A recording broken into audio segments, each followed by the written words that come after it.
Okay, so we are starting here on page 30, and we start with the word ita, meaning and so. And the subject is virtus, meaning merit or excellence or something like that.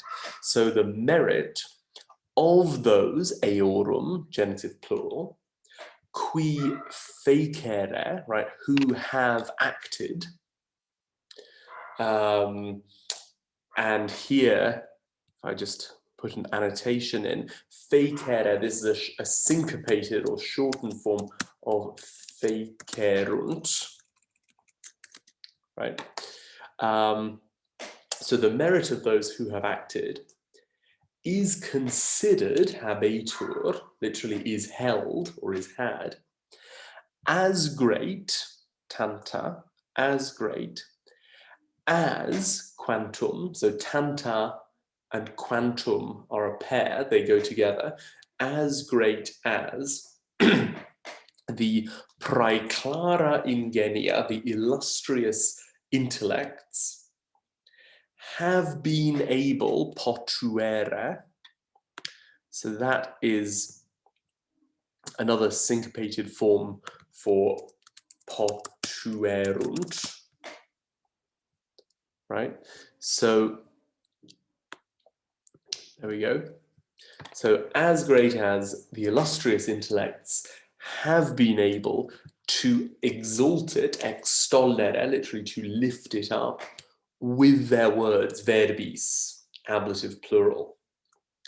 So in other words, the reputation of people who do things, you know, soldiers, politicians, and so on, is only ever as great as the talent of the authors who write about them, right?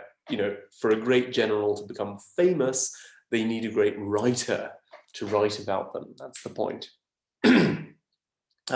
One thing just to notice here, you will see, and this isn't very important, but you'll see there is this word ea here, which is in square brackets. And if we include ea, it changes the meaning a little bit. If we exclude ea, what we're saying is those who have acted, fecere, those who have, you know, done things in general, right? People who do as opposed to people who write. If, on the other hand, we include ea, we're not saying those who have acted, we're saying those who have done those things, ea. So if we include ea, then Sallust is making a point about the Athenians specifically, whereas if we exclude ea, then Sallust is making a point about, you know, human beings more generally. And I've put a little note in here about the arguments, right? Most manuscripts do in fact include ea. Most of the manuscripts of Sallust's work that survive do include it, but in some ways the passage makes more sense if we exclude it, because Sallust seems to be making a more general point. He doesn't just want to talk about Athenians. And also, one of the best manuscripts that we have, which is called P1, does exclude ea here. And also, there are some other ones, some other manuscripts, some more recent ones which exclude it. And indeed, we have two citations of this passage. In other words, two places where this passage is quoted in other authors, which exclude ea. So, you know, these are the kinds of arguments that people raise when it comes to deciding whether to include a word or not that is disputed between different manuscripts. Okay, but let's go on in any case.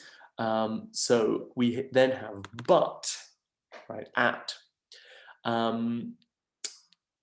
Okay.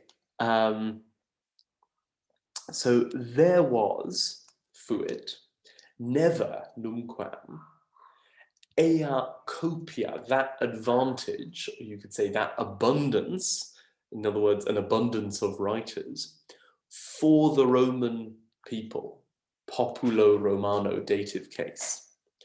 So, unlike the Athenians, who had lots of great writers, the ancient Romans didn't really. And Sallust is now going to tell us why. Quia, because prudentissimus quisque, literally each most clever man, or we might say their cleverest men, erat, so literally each cleverest man was maxime negotiosus, right? Very or extremely or especially busy. Right? And then Sallust continues this theme. He says, no one, nemo, exercebat ingenium, exercised or trained his intellect, sine corpore, without the body. And then he says, optimus quisque, literally each best man, or we would say in English, the best men, all the best men, preferred malebat, and this is an irregular verb in Latin, malo, male, perfect tense, malui. So preferred, facere quam dicere, to do rather than to say.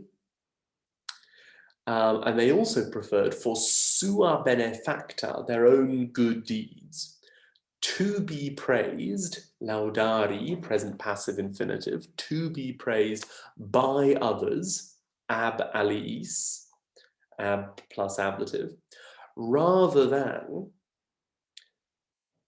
for themselves, ipse, to recount, narrare, or to narrate.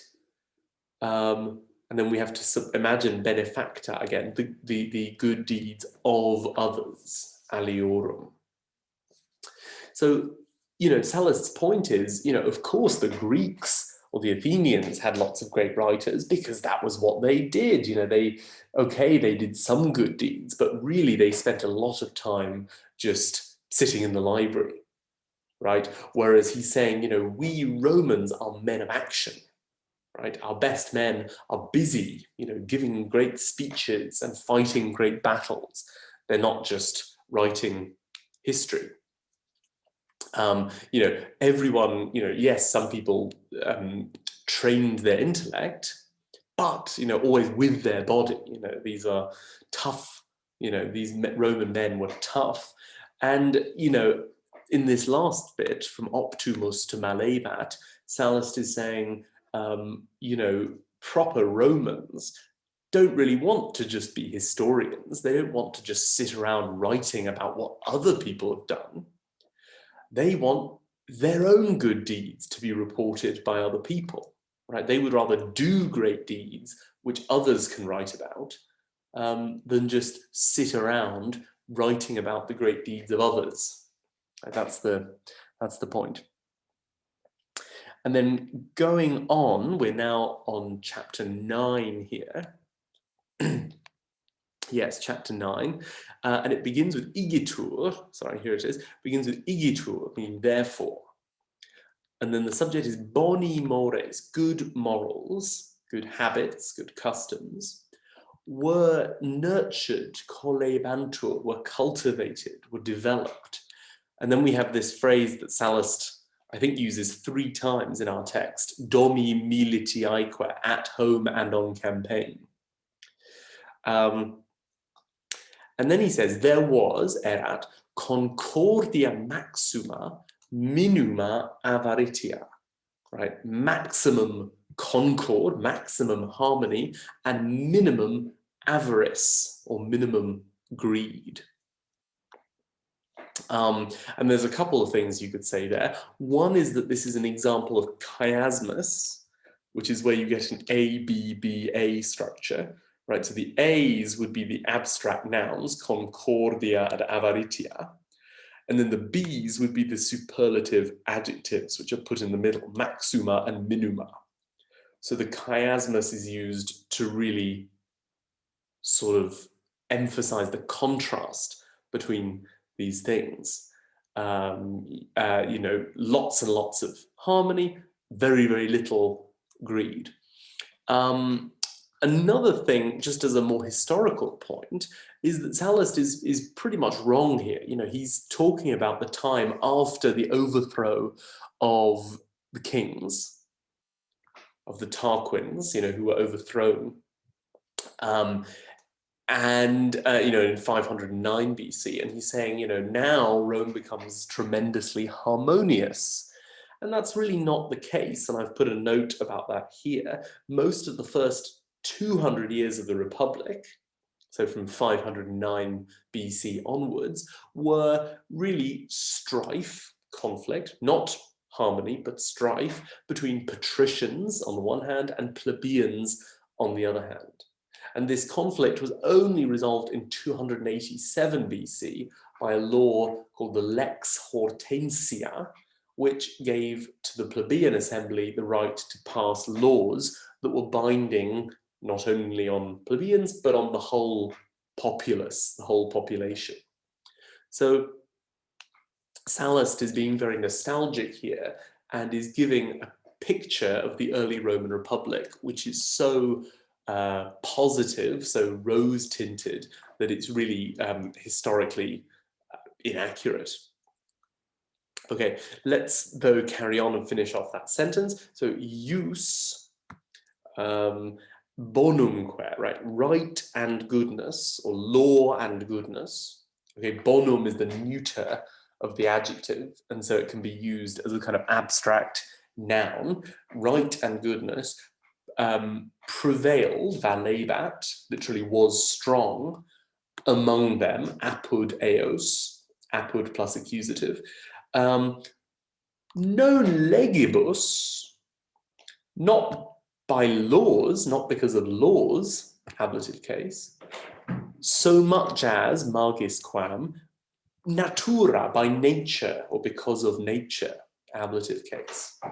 So in other words, people were being good, not because they were forced to by law, but because it was natural. That's just how they were. They were just such good people.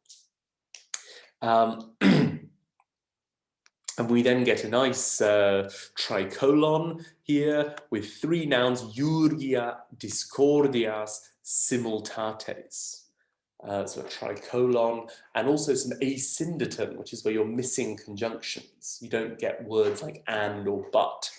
And that asyndeton gives us this sense that Sallust is making a very general point, which is true not just in a particular situation, but for the whole society. So he says, quarrels, iurgia, discords, discordias, simultates, feuds, they were carrying out exer cebant with the enemy, or with their enemies, cum hostibus, cives, and again, you've got some asyndeton here to reinforce the contrast. Citizens were competing, certabant, with citizens, cum civibus, for merit, de plus ablative, de virtute. So the point is, you know, these people were tough, they wanted to fight, but they channeled their fighting where it belongs. They channeled their fighting against the enemy. And then between themselves, it was just healthy competition. Okay. And then again, these contrasts continue, right? So we've already had the contrast between the maximum harmony and the minimum greed. Then we've had the contrast between how they treated enemies versus how they treated fellow citizens. And now we're going to get the contrast between the context in which they spent lots of money, namely religion, and the context in which they spent very little money, namely spending for their own homes. So in suppliciis deorum, in supplications of the gods, erant magnifici, they were lavish, they were, you know, they spent lots of money. But And again, we've got asyndeton here because there's no word for but. At home, they were parky. Literally, at home they were few. In other words, they were frugal. They were thrifty. They didn't spend too much money. And in amicos, towards their friends, they were loyal or faithful, fideles. And this is another tricolon, you could say, right? 3 different adjectives: magnifici, parci, and fideles. Okay, and then we have an ablative phrase, duabus his artibus, with these 2 arts, or with these 2 skills, or with these 2 practices. And Sallust now tells us what practices he's talking about. Audacia in bello, with boldness in war, and another bit of asyndeton, ubi pax evenerat, when peace had come, with aequitas, here in the ablative case, aequitate, with justice when peace had arrived. So those are the 2 practices: boldness in war and then justice in peace. They curabant se, they managed themselves, literally looked after themselves, and the state, remque publicam, or you could say, and the republic. Okay, and then now we are on the very last page, I think. Yes, the last page of the text. He then says, quarum rerum, of which things. Now, this use of qui here in the feminine, it happens to be feminine genitive plural, agreeing with the rerum. This use of the relative pronoun is called a connecting relative. So Latin uses the relative pronoun to connect to what we've been hearing about in a previous sentence. Whereas in English, it's not very natural to start a sentence with a relative pronoun. Right? In English, it's not very natural to say of which things. In English, we would say of these things. Okay, so I translated quarum rerum as of these statements. And then the main verb is habeo, I hold or I consider. These, haec, or the following, that's neuter plural of hic. I hold the following, and then we have to imagine a word like to be or as, the maxima documenta, the greatest proofs. Quod in bello, that in war. And then we have this impersonal verb, vindicatum est. Literally, it was punished. And that's where the English word vindication comes from. A better way of translating this in English would be there was punishment. More often, saipius, comparative adverb, more often. In eos qui, against those who, had fought, pugnaverant, pluperfect tense, against the enemy in hostem, contra imperium, contrary to instructions or orders, literally contrary to power, and those who, qui, had departed, excesserant, literally more slowly, tardius, comparative adverb. In English, we would say too slowly. Having been called back, revocati, perfect passive participle, from battle, proilio, ablative because it's movement away from somewhere.